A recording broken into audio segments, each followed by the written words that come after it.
Hello everyone. आज बहुत बहुत स्वागत है आपका। और today I am in conversation with advocate Babita. Advocate Babita Kumar, she is advocate in high court Karnataka और she specialises in family law. Am I right? Right right, so नमस्ते। हम लोग आज जो बात करेंगे वो लीगल राइट्स के बारे में बात करेंगे। क्योंकि अगर आज एक स्टैट्स मेरे सामने आया, स्टैटिस्टिक्स, कि 1 in 3 women, 1 in 3 right. undergo domestic violence, and 1 in 4 men also undergo domestic violence. ये बहुत ही परेशान करने वाला आंकड़ा था मेरे लिए। तो मेरी बात हुई एडवोकेट से, तो एडवोकेट बबीता ने बोला कि she would like to enlighten us कि क्या है और रियलिटी कैसे चलती है दुनिया में, क्या औरतों के राइट्स हैं और कैसे ये लॉ हमारे फेवर में या इन डिसफेवर में कैसे काम करता है। Most welcome advocate Babita. आप थैंक्स बताइए लॉट। कि कैसे जो लॉ है, लॉ क्या है और क्या इसके बारे में हम लोग फैमिली लॉ के बारे में क्या समझ सकते हैं कॉमन लोग। सभी को मेरा नमस्कार। और मेरा कहना है कि जो लॉ है वो वुमेन इंटेंडेड है, और खासकर ये जो फैमिली लॉ है और उसमें ये लोग जो विमेन को इमेंस पावर है। विमेन एम्पावरमेंट का एरा है ये जो एरा है, तो उस एरा में लेकिन क्या है कि हमारा अवेयरनेस की बहुत कमी है। सारी कुछ पढ़ी लिखी जो लेडीज हैं उन्हें अपने सारे राइट्स के बारे में पता है, लेकिन उसमें भी क्या इंटरनल राइट है, क्या प्रोसीजर्स है, कैसे हमें उन चीजों को अवेल करना चाहिए जो हमें गवर्नमेंट दे रखा है, जुडिशरी ने दे रखा है, उसके लिए अवेयरनेस फैलाने की जरूरत है। और जहां तक राइट की बात है, women is having immense right, legal rights है। जैसे कि अच्छा। लीगल राइट्स में एम्पावरमेंट के लिए राइट टू स्त्री धन है। अब स्त्री धन क्या है कि स्त्री धन जो शादी के समय पेरेंट्स उसको गिफ्ट के रूप में देते हैं, चाहे वो ज्वेलरी दे, प्रॉपर्टी दे या फिर कैश देते हैं। तो जब वो ससुराल जाती हैं तो उनके इन लॉज होते हैं, हस्बैंड होते हैं, उन पे अपना राइट जमाने लगते हैं। लेकिन ये स्त्री को पता होना चाहिए कि नहीं, वो डॉरी समथिंग जो है वो इस ये लेडीज को दिया जाता है उसके प्रोटेक्शन के लिए, उसके फ्यूचर सिक्योर करने के लिए। तो अगर लेडी कोई मांगता है उससे तो वो 100% बोल सकती है कि नहीं, ये जो जो भी दिया गया है मुझे वो मेरे लिए है। अगर उनको इस चीज को अगर प्रेशर से मांगा जा रहा है तो वो अपने वॉइस को रेज करके इसे इसके लिए जो अवेलेबल ये हैं जो भी मेजर्स है उसको वो सीख कर सकती हैं। ऐसे ही प्रॉपर्टी राइट है ये के लिए कि वो अपने माता पिता के प्रॉपर्टी में भी इनहेरेंट जो प्रॉपर्टी है उनको मिल सकता है। नॉट इवन दैट, हस्बैंड की प्रॉपर्टी में उनका राइट है। अच्छा। हाँ, हस्बैंड की प्रॉपर्टी में। यहाँ पर एक बात बताइए कि ये राइट को यूज कर पाना, उसको हम्म यूटिलाइज कर पाना, ये हम्म बड़ा मुश्किल का, एग्जीक्यूट कर पाना बड़ा मुश्किल होता है।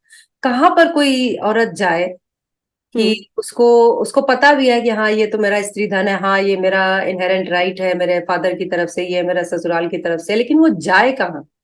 नहीं, वही बात है कि यहाँ पे थोड़ा सा अवेयरनेस फैलने से होता है कि उनको पता होता है कि कहाँ जाना है। जैसे कि अब कोई भी लड़की शादीशुदा होकर इन लॉज के यहाँ जाती हैं तो उन्हें क्या होता है कि अगर शादी सही हुई, गुड मैरिज है, तो सब कुछ अच्छा है कि वाइफ भी जो वाइफ होती है वो भी अपना सब कुछ हस्बैंड के लिए समर्पित होती है। लेकिन जहाँ इश्यूज क्रिएट होते हैं, जहाँ पे कन्फ्लिक्ट होने लगता है, तो उन्हें ये पता होना चाहिए कि अगर उनके राइट को दबाया जा रहा है तो वो उनके लिए हर समय 100 नंबर पे हर कुछ अवेलेबल है। वो सबसे पहले पुलिस को इन्फॉर्म करें। अच्छा। पुलिस के हाँ, सबसे पहले पुलिस को इन्फॉर्म करें। कुछ भी नहीं है, कहीं भी दिक्कत हो रही है, अगर उनको घर से निकलने में दिक्कत हो रही है, वहां से सब कुछ वो चैनलाइज हो जाएगा। वो विमेन सेल में चला जाएगा या ह्यूमन राइट को एक कॉल कर दे, एक मेल तक कर देंगे, तो वहां से उनको चैनलाइज होता है चीजों को, वो कोर्ट तक चीजें जाती हैं। लेकिन प्रॉब्लम ये है कि बहुत सारी महिलाएं हिम्मत नहीं कर पाती हैं इन सब चीजों को आगे बढ़ने के लिए। उन्हें हम्म। लगता है कि ये बाय द टाइम कुछ सही हो जाएगा। जो जो भी महिला अपना वॉइस रेज करती हैं उन्हें जस्टिस मिलता है, और 100% मिलता है। अरे वाह, ये तो हम्म, बहुत बड़े जी, रिलीफ की बात थी कि अगर कोई महिला वॉइस रेज करे तो उसको मिलेगा। ऑब्वियसली जी। अगर मान लीजिए किसी को धोखा देके, किसी औरत को धोखा देके उसके जी मतलब बहुत अच्छी तरह से कि हाँ हाँ, तुम्हें तो हम बहुत प्यार करते हैं, लेकिन तुम्हारा जो पति है वो बहुत तुमको वापस बुला लेगा, तुम अभी के लिए चले जाओ, और उसको संपत्ति से बेदखल कर दिया। बिल्कुल अभिलाषा जी, जो आप ये बात बोल रहे हैं, यहाँ पे जो लेडीज हैं आजकल की सबसे ज्यादा प्रॉब्लम यहीं पे आती है। आप बहुत अच्छा क्वेश्चन अभी रेज किया है, क्योंकि वो जो महिला को वहीं पे इमोशनल ब्लैक किया जाता है, हम्म। हम्म। इमोशनली ब्लैकमेल करके उन्हें किसी भी तरह से उसके अपने मैट्रिमोनियल हाउस जो है उसे छुड़वाया जाता है। और सबसे पहले जो राइट की बात मैं कर रही थी, वहां पे एक राइट ये भी है कि how right to have place in the matrimonial house. Even though मतलब अगर वो मैट्रिमोनियल हाउस आपके हस्बैंड का बनता है या नहीं, आपके इन लॉज का है या नहीं, जिस घर में आप शादी होके गए हो उस घर में आपकी राइट है, ठीक है। और एक बार वो क्या करते हैं, ये जितने भी इन लॉज होते हैं जो जिनको अपनी बहू पसंद नहीं होती है, पत्नी पसंद नहीं, तो सबसे पहले वो चाहते हैं कि घर से निकल जाए वो। एक हम्म। बार आप डिस्प्लेस हो जाने के बाद उस घर में आने के लिए आपको एक लंबी लड़ाई लड़नी पड़ती है डोमेस्टिक वायलेंस के लिए, कि वहां पे राइट टू वो शेल्टर हम लोग एक एप्लीकेशन दे के लेते हैं, लेकिन ये लंबी लड़ाई है। अच्छा। इसलिए किसी भी महिला को किसी भी सिचुएशन में अगर उनको कोई प्लेस नहीं है तो she should not leave her matrimonial house, वहीं रह के लड़ाई वहीं वहीं रह के फाइट करना है उन्हें। ये मैट्रिमोनियल हाउस का मतलब जो इन लॉज का हाउस, या फिर उसका और उसके हस्बैंड का हाउस, या मैट्रिमोनियल हाउस का डेफिनेशन बहुत वास्ट है। उसमें हम्म। ये जिस सपोज आपने शादी करके जिस घर में भी जाते हैं, तो बहुत सारे होते हैं कि वेरी विलफुली और कीनफुली लोग हस्बैंड बोलते हैं कि I don't have any property in my name, it is in my name of brother sister and parents, so I don't have right, you you have to leave it. No, जब आप शादी करके आए हैं तो शादी ने फैमिली ने की है, और फैमिली जिस भी घर में आएंगे आपको उस घर में शेल्टर का राइट है। इवन दो वो आपके पेरेंट्स के नाम से है, आपके सिस्टर के नाम से, ब्रदर के नाम से है, आप आए हैं तो एक एक महिला का एक शेल्टर है, उस मैट्रिमोनियल हाउस है, उसे उस घर को नहीं छोड़ना है। हाँ, जब वो बिल्कुल ही छोड़ देती, इमोशनली छोड़ देती, फिर उस घर में जाना थोड़ा मुश्किल हो जाता है, लेकिन even though we have the measures to get back her in the that house, again she has to dial the 100 number, और वहां पे फिर हाँ, चैनल शुरू हो जाएगा। Only only 100 numbers. अगर वो आए, सबसे पहले आए, एक पुलिस को कंप्लेन कर दे, डोमेस्टिक डॉरी हरासमेंट का 498 का केस डलेगा, और किसी कोर्ट में चाहे वो डोमेस्टिक वायलेंस का केस, वो क्वासी क्रिमिनल केस है, तो उसमें सपोज सिविल भी है और वो क्रिमिनल भी है, तो उसको मेंटेनेंस भी मिलती है, शेल्टर के लिए भी एप्लीकेशंस होते हैं, और इसमें उसको तो हर एक एक जो सेंटेंस आपके मुंह से जो निकल रहा है उस पे 10 सवाल ऑब्वियसली ये बहुत वास्ट एरिया है, बहुत दैट्स व्हाई, वास्ट है। हाँ वास्ट एरिया है, और हम सबको इसको जानना चाहिए, क्योंकि हम लोग भी इस एरिया में है, तो हमें पता चला कि कितने सारे राइट्स हैं हमें, और हमें मतलब अवेल करना कि है। जैसा कि हम लोग सोच रहे थे कि ये मतलब लंबे लंबे एपिसोड्स नहीं होंगे, ताकि जी लोगों की जानकारी बढ़ती रहे, जी जी लेकिन जी। अगर हम लोग इसको आज खत्म करने से पहले एक बार अच्छे से डिफाइन कर दीजिए, what is domestic violence. Domestic means जो भी घर में, और वायलेंस मतलब जो भी आपके फिजिकल, मेंटल और फाइनेंशियल हैरेसमेंट हो रहा है आपका, वो फिजिकल, वायलेंस मेंटल और है। फाइनेंशियल फाइनेंशियल, फाइनेंशियल, हाँ, अच्छा। और not only physical, it is verbal as well. आपको कोई आपको कोई टच नहीं कर रहा, फिजिकली आपको हैरेस नहीं कर रहा, इवन दो आपको अब्यूजिव लैंग्वेज में बोल रहा है, आपको कमेंट्स कर रहे हैं, वो सारे चीज इसमें आते हैं, ये वायलेंस हो रहा है आपके घर में। और वायलेंस नॉट ओवर आपके घर में, जिस घर में आप इन लॉज रह रहे हैं वहीं सिर्फ वायलेंस कर सकते हैं, आपकी ननद आपको फोन पे भी आपका वायलेंस कर सकती हैं, इवन वो अगर फोन करके आपको अब्यूज कर रही हैं तो भी वो डोमेस्टिक वायलेंस के अंतर्गत आता है, और ये मतलब अगर पनिशेबल कोई है। मीठे मीठे से बोल के अपना काम करवा ले, वो वायलेंस है कि नहीं? नहीं, वो वायलेंस है, लेकिन आपको गुमराह किया जा रहा है, वो भी वायलेंस है। अगर अच्छा, हम, हाँ, गुमराह किया जा रहा है, वहाँ वो क्या, एस्पेक्ट हाँ, हो जाएगा। ये एस्पेक्ट भी आता है आपको। और अच्छा। इमोशनली ब्लैकमेल किया जा रहा है, कि ये जैसे कि हुआ कि आपको गलती से भेज दिया गया कि नहीं आप जाइए, मुझे बुला लूंगा, हस्बैंड हम्म। बोलते हैं आप मैके चली जाइए, मैं हाँ। बुला, फिर वो बुलाते ही नहीं है, ठीक है, क्योंकि हम्म। उनका डेलिबरेट प्लान होता है ऐसा करना। तो फिर भी उस केस को भी मैं तो ये समझ के गई थी कि मैं मैके में अपने मामा से मिलने जा रही हूँ, लेकिन ये तो मुझे छोड़ दिया, ये भी वायलेंस है। तो इसके लिए भी वॉइस रेज कर सकते हैं, और इसका रेमेडी है, उसका इवन तो बस रेमेडी है, everything is having remedy, but you have to get out, मतलब हाँ, आपकी बात कम से आउट। इतनी ज्यादा क्यूरियोसिटी हो रही है कि ये मेरा बस चले तो ये 24 घंटे लगातार एपिसोड लेकिन वो और पॉसिबल नहीं है। जी जी जी और मतलब समराइज करें अगर, तो डोमेस्टिक वायलेंस जो है वो किसी भी form of abuse abuse of the women और स्त्री धन, स्त्री धन, हाँ स्त्री धन का उस पे, स्त्री धन जो ये चीज है उस पे 100% एक विमेन का राइट है। और ये एक फंडा अगर बना हुआ था तो इसके लिए कि स्त्री को किसी भी परिस्थिति में उसका वो धन उसके पास हो, ताकि वो अपने हर बैड सिचुएशंस में उसको यूज कर सके। इस पे किसी का भी राइट नहीं बनता, इवन हस्बैंड का भी राइट नहीं बनता है। जिसको और वो मेरा ख्याल है शायद ही कभी किसी स्त्री को मिलता है वो धन।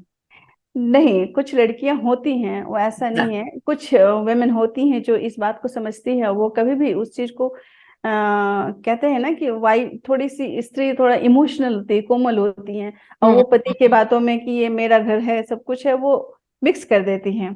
बाद में वो प्रॉब्लम होता है, इमोशनली ब्लैकमेल होती हैं या इमोशनली वो थोड़ा ये हो जाती हैं। इस वजह से नहीं होना चाहिए, उन्हें अपना सपोर्ट लेके, कहते हैं ना एरोप्लेन में दूसरी की सहायता करने के पहले अपनी सहायता करें, दैट्स व्हाई हर विमेन को पहले अपनी सहायता करनी चाहिए, फिर वो फैमिली की सहायता और कर जब पाएंगे। बच्चे इन्वॉल्व हो जाते हैं तो हाँ, उनके ये राइट्स के बारे में ये क्या? ये जो है, जब किसी भी मैरिज में लीगल वेडेड, जब मैरिज लीगली वेडेड कोई भी कपल एक मैरिज में आते हैं तो उन्हें बहुत सारे राइट्स मिलते हैं, लेकिन उसके साथ कुछ ऑब्लिगेशंस भी होते हैं। तो जब राइट्स मिलते हैं तो आपको ऑब्लिगेशंस भी फुलफिल करने पड़ते हैं, लेकिन जब इस यही शादी बैड मैरिज में कन्वर्ट होने लगती है, आपकी आपस की जो मतभेद बढ़ जाते हैं, आपकी फ्रिक्वेंसी नहीं बढ़ रही है, किसी कारण से आप उसको और जो इंटेंशन आपका था, आप डॉरी चाह रहे थे, कुछ और चाह रहे थे, या even not, I am telling कि ओनली विमेन की बात नहीं होती है, कभी कभी मर्द भी टॉर्चर होते हैं, उनकी भी वो भी अपने वायलेंस के गिरफ्त में आ जाते हैं, कुछ लेडीज भी उनको टॉर्चर के ये में होती हैं। तो उस केस में भी कुछ शादी बैड मैरिज में कन्वर्ट होने लगती है, लेकिन उस बैड मैरिज तब तक फिर भी ठीक होता है, वो सेपरेशन में डिसॉल्व हो जाता है लीगली डिवोर्स के थ्रू। लेकिन उस केस में जब भी एक बच्चा इन्वॉल्व हो जाता है वो बड़ा मिजरेबल हो जाता है। हम लोग डेली कोर्ट में जाते हैं, जब ये देखते हैं कि कोई डिवोर्स के लिए आया है तो हमें भी लगता है, हमने भी सजेस्ट करते हैं या तुम्हें रहना है तो रहो, प्यार से रहो, अदरवाइज सेपरेट हो जाओ। बट जब भी एक बच्चे का क्वेश्चन आता है, कोर्ट भी कंसर्न हो जाता है और हम लोग भी कंसर्न हो जाते हैं कि क्या करना है। We try to reconcile the marriage on every point of time, और सेम टू कोर्ट करता है, वो हर कोशिश करती है कि ये शादी बच जाए। क्यों बच जाए? क्योंकि उसमें एक छोटी सी नन्ही सी जान बचे कि ये है, क्योंकि पेरेंट्स अलग होंगे, उनकी अपनी जिंदगी होगी, बच्चे की कौन सी जिंदगी होगी, पेरेंट्स तो दो नहीं होते। तो इस केस में भरपूर कोशिश होती है कोर्ट की कि उनकी welfare of the children out of this legal marriage देखा जाए। और अगर इस केस में अगर डिवोर्स हो भी रहा है तो कस्टडी एक मैटर होता है, कहाँ welfare of the kid is most prominent, वहां देख के ये बातें डिसाइड होती है ऑनरेबल कोर्ट के द्वारा। और उस केस में मैक्सिमम डिसीजन बड़ा ही सोचा समझा होता है कोर्ट के द्वारा, बिल्कुल और सही। हम लोग उसमें असिस्ट करते हैं, खासकर क्योंकि बच्चे नन्ही जान होती है, वो तो इनोसेंट होते हैं, तो उनकी चीजों देखनी होती है। I agree. एक्चुअली मतलब इतने सारे लूज एंड्स छूट रहे हैं आज जी जी जी जी कि लेकिन हाँ पता है, आई नो, और दर्शकों को भी पता ही है कि हम लोग जी, फिर मिलेंगे और एक एक लूज एंड को टाई करेंगे, श्योर है जरूर। ना, ताकि ये सेपरेशन कैसे होता है और उस पर लीगल एडवाइस कैसे हो सकती है, जो पॉसिबिलिटीज हैं आप लोगों को पता चलेंगी, क्योंकि फिर इंडिविजुअल केस तो इंडिविजुअल केस होता है, जी जी जी, उसको तो हम लोग ये नहीं कर सकते। हर एक फैक्ट का हर एक फैक्ट का स्टोरी अलग होता है, उसका ये बेसिस अलग होता है, ग्राउंड्स अलग होते हैं, लेकिन हम्म। एंड ऑफ द डे एक मैरिज और सेपरेशन में एक ही करेक्ट होता है। Correct correct correct, so so true. Thank you so much, क्योंकि ये हम लोगों ने प्लान ही किया है कि ये ज्यादा हम लोग लंबा नहीं रखेंगे, जी जी जी, और थैंक यू। छोटे छोटे सेगमेंट्स में हम लोग सारी बातें करेंगे एपिसोड जरूर में। जरूर। तो thank you so much for joining, thank you thank so you much. Very much, thank you very much. Please keep tuning in, क्योंकि ये आपके लाइफ में बहुत कुछ अवेयर बनाएगा आपको, और अपनी लड़ाई लड़ने के लिए आपको ताकत देगा। Thank you so much. Thank you.